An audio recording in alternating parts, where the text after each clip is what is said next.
Hello everyone, Charles Watts here, the Arsenal correspondent at Goal, joining you on Friday, which is of course match day.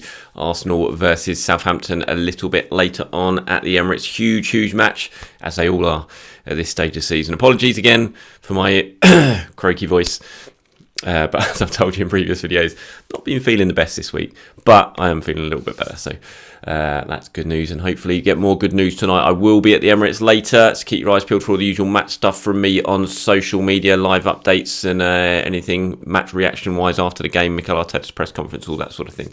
So keep your eyes peeled for that, and if you're going to the game, then be loud. Mikel Arteta saying in his press conference yesterday that he wants the atmosphere to be electric tonight, and it has been all season at the Emirates, and yeah, feels like it has to be again tonight. Huge game.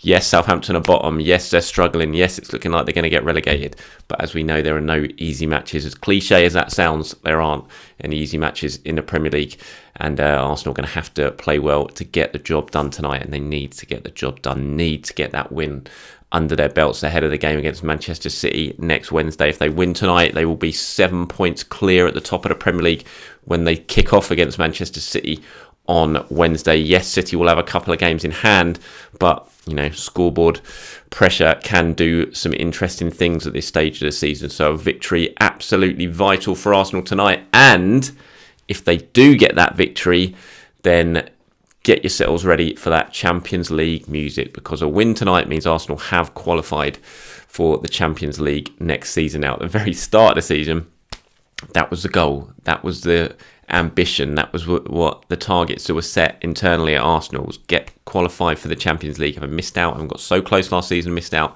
this year, was all about getting in the Champions League. Of course, what's gone on has surprised everyone, has shocked everyone, and you had to readjust the targets, and now very much the focus is on winning the title. But you know, to qualify for the Champions League with, 6 games remaining would be an amazing achievement for Arsenal. Fantastic. Show you just what they've achieved this season and just how far ahead of schedule they are. And it would just be massive on so many levels to be back playing in the Champions League next season. You go to, I wrote a piece that's gone out on Goal this morning. You can find it. I tweeted it out earlier.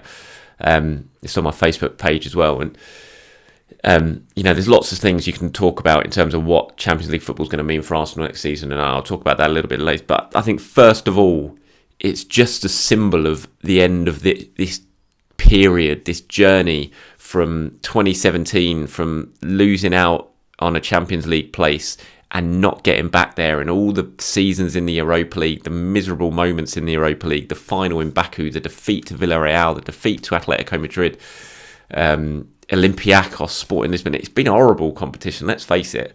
I think when Arsenal went in the Europa League, I think we all thought, yeah, he got a good chance of winning this competition. It'll be quick. It could be a little bit fun, and there was some good moments in it. But on the whole, it's just been pretty horrible being in the Europa League. It's just not much gone right. There's been some big disappointments, and so just not being in that competition again and qualifying and being back amongst Europe's elite, it just kind of signifies the end of this tumultuous journey that Arsenal have been on since Arsene Wenger left, and through Unai days, and then Mikel, and sort of the dark days early on in Mikel. And you know, it was only the start of last season, Arsenal bottom of the table after 3 games with the worst start in their history, and now, you know, they're top of the table. They can qualify for the Champions League with 6 games remaining. It's been a remarkable turnaround, and I think that just knowing they're going to be back in the top level of European football next season is just a big thing for everyone at the club, for the players, for the staff,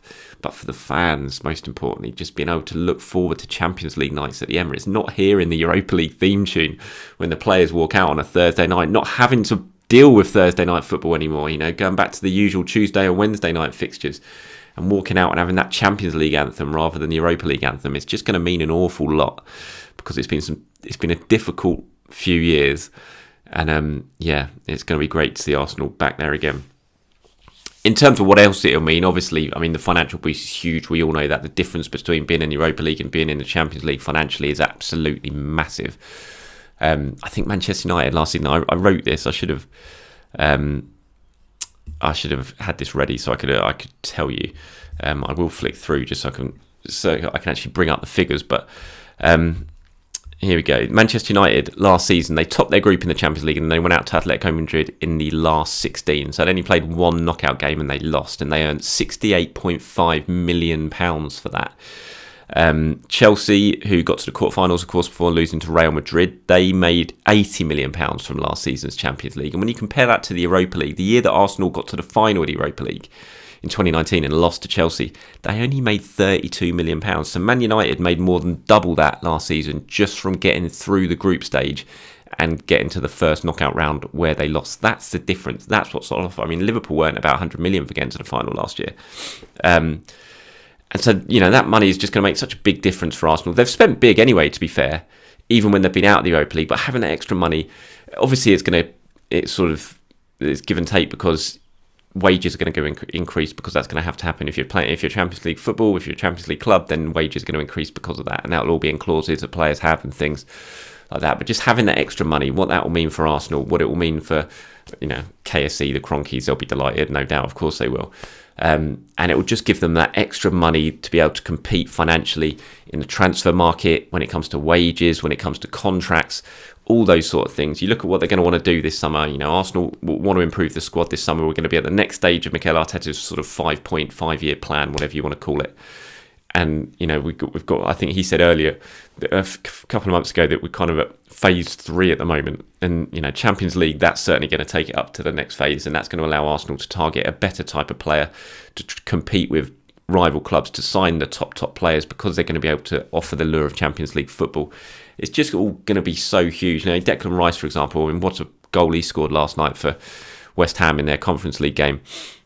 A priority target for Arsenal, a player that are desperately going to try and sign this summer. They're going to have to compete against other clubs to sign him. We know that. Chelsea are going to be in the mix. Man United might well be in the mix. Newcastle might well be in the mix with their ridiculous money, and they might have Champions League football to be able to offer Declan Rice as well. And so to sign this stature of player, I think 2 years ago, it would have been impossible for Arsenal to sign Declan Rice. It just wouldn't have happened. They wouldn't have been able to offer Champions League football. They wouldn't have been able to compete with anyone else. And the project that they'll be able to put on the table for Declan Rice just wouldn't be appealing. Now, because of the work that's been done, the rebuild that's been done, the job that Arteta and Edu are doing, Arsenal is such an appealing proposition for players now. They want to be a part of the club. They want to be part of this revolution that's going on with this youthful, vibrant team. And on top of that, you can say, come and play Champions League football. You can do that here now.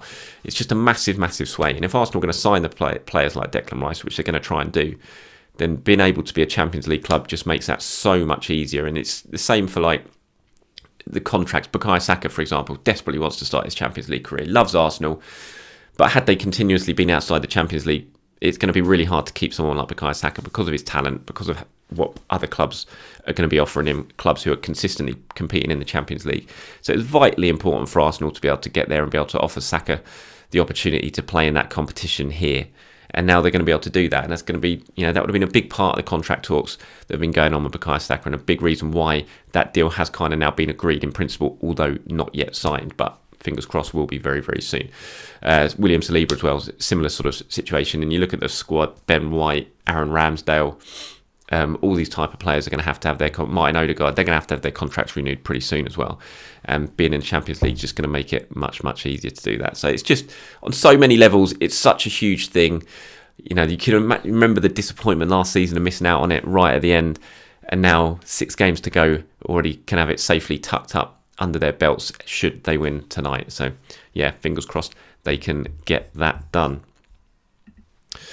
Okay, so a couple of things from Mikel Arteta I wanted to speak about ahead before doing my predicted 11 for tonight. There was some more from his press conference yesterday, some of the embargo stuff that you might not have seen that was held back for the newspapers today, so the quotes didn't go live till 10:30 last night.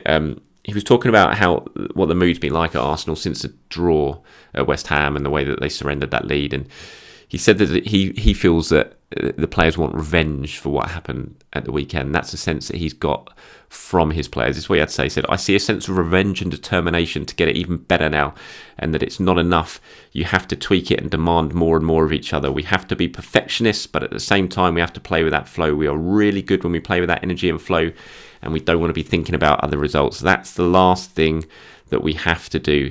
He was asked, how do you know they want to take revenge? What gives you that impression? And he said the way they talk, the way they've communicated in the meetings that we've had, the discussions to understand how we move forward after what happened at the weekend. It was all the right answers. They were very clear on what we want and how we're going to do it and why it's taken us all the way here. That's what we have to do to continue.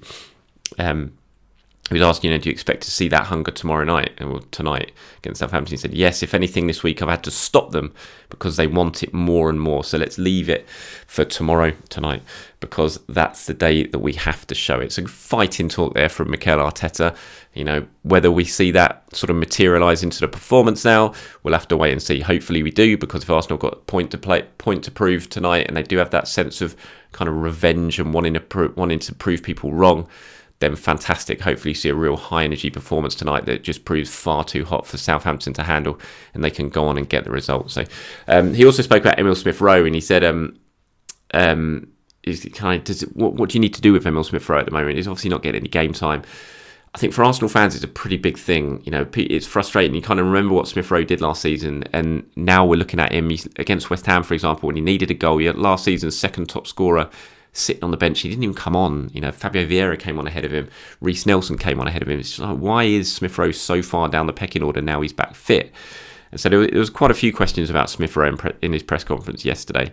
And then one of them was like, well, what do you need to do with Smith-Rowe? Is he the type of player who needs an arm around the shoulder? And he said, I think what he needs is like any other player. He needs clarity. He needs to feel loved, to understand where he wants to be and what he needs to do to get there. He is on the right path. There's a lot of competition now in the team, and he needs as well, in the right moment, at the right time in a game, to get an opportunity, and then he needs to take it. He's in a good place. I've been to see him talk about life, and part of his life is what he does here every single day, but he knows he's in a very good place. He always talks about that when he mentions Smith-Rowe. It's an interesting one about,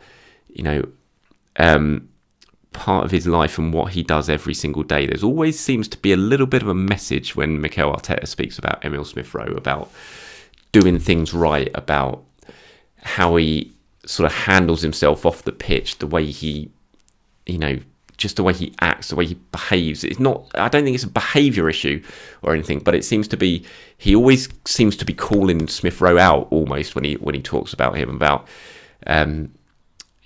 how he lives his life behind the scenes, whether that's, how he eats, what he, how he looks after his body, that sort of thing. It just seems, I don't know for sure, but it's just whenever you hear Mikel, and we've all picked up on it, a lot of the journalists who cover Arsenal, we always notice it, whenever he talks about Smith-Rowe, he always seems to drop in a little thing like that of what, part of his life is what he does here every single day. It's like he's always seems to be asking just for a little bit more from Smith-Rowe. So maybe that's why he's not playing. We don't know. I don't know.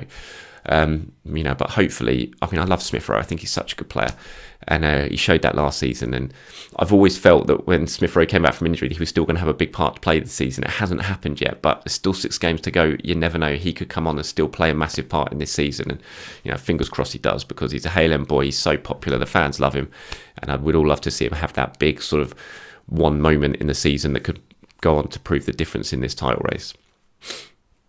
Okay, so before I go, predicted 11 for tonight. I think it's a pretty easy one. Mikel was kind of talking down the prospect of Zinchenko starting tonight. I think he will. I think that was a little bit of mind games from Arteta. Zinchenko's been training this week, so I think he'll play. Obviously, no Saliba. But I think the team pricked himself. I know a lot of people have been focused on Rob Holding, but I think Holding will start. I'd be surprised if he doesn't. So predict 11 for tonight. Ramsdale in goal, Ben White, Rob Holding, Gabriel and Zinchenko. Then Thomas Partey, Granit Xhaka and Martin Odegaard as the 3 midfielders. And then the usual front 3 of Saka, Jesus and Martinelli. That's what I reckon he's going to go for. I'd be surprised if there's anything else. You never know. Leandro Trossard is always very deserving of a starting spot if he gets one, but not sure if he will. I think he'll, Saka hasn't been playing that well recently. Obviously had a bad game against West Ham, missed a penalty, but I still think he'll start tonight. So yeah, that's my predicted 11. Ramsdale, White, Holding, Gabriel, Zinchenko, Partey, Xhaka, Odegaard, Saka, Jesus and Martinelli. Thank you very much for watching, everyone. Please do enjoy the game tonight. If you're going, like I said, be loud, create that electric atmosphere that Mikel Arteta called for. If you're not going to the game, if you're watching anywhere else around the world, enjoy it. Fingers crossed. Have a good one. I'll see you at the Emirates later on tonight. Bye all.